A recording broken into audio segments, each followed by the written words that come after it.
Hello, this is Squash Corner, and welcome to Coffee Talk, where I just talk about something.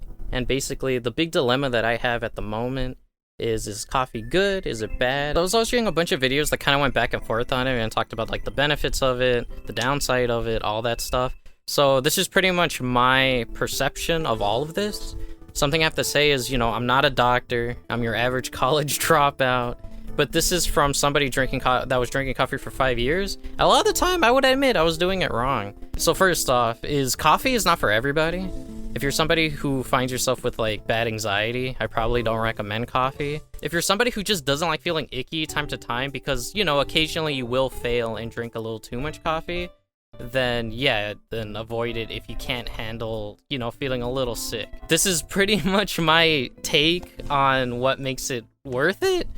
And how I will balance it now within my life.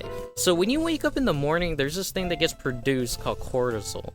And basically what it does is you wake up and it gives you natural energy for you to keep becoming like awake. What ends up happening is people drink coffee in the morning, like right when they're up, but the cortisol is still working.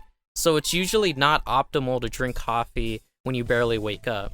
What ends up happening is the cortisol calms down within like 4 hours after you wake up. Like it only helps really to like boost you up for a little bit and for you to go on with your day, but it does like die out. So my plan is, let's just say I wake up like at 10, right? Like 10 a.m. If I wake up at 10 a.m., I could do like my daily tasks, my daily chores, which is like, like meditate, stretch, eat breakfast, and go for a run.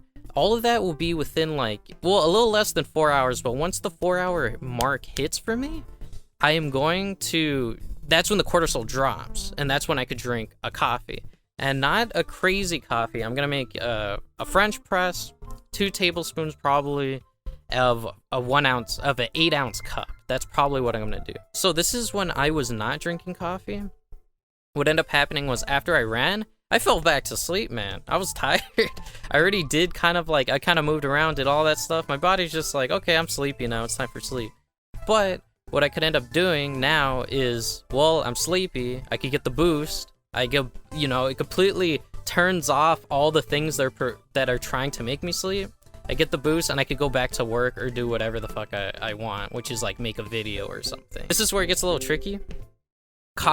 It was in my system for like 6 hours and it would die out. And the more I drink coffee, it would be in my system. It felt like for like 4 hours, it would die out, 2 hours, because, I'm getting more addicted to it. For me, it feels like coffee's in your system for like 12 hours. So if you're completely not addicted to coffee, this is your first coffee in a while, how I'll do it is, let's just say you wake up at 10 a.m., wait the 4 hours, have the coffee then, just have it in your mind that it'll probably die out within 12 hours. If I had my coffee at 2 p.m., because that's 4 hours after 10 a.m., then if I count it, that means that the coffee will leave at 2 a.m., and that's when I should be sleeping already, because at 2 a.m., then it'll be 3, 4, 5, 6, 7, 8, 9, 10, and then I wake up at 10 and have my 8 hours of sleep. So from the research I did, it says like the lowest, it could take 3 days for you to get addicted to coffee. So I think what my plan will be I'll do coffee for 2 days, and then take a day break. 2 days, day break, 2 days, day break.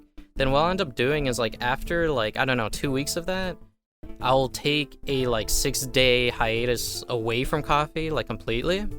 And then I want to do 2 days coffee, 2 days no coffee, 2 days coffee, 2 days no coffee. So pretty much how this works is with coffee is apparently, because that's the thing, we all weigh different, we're all different heights.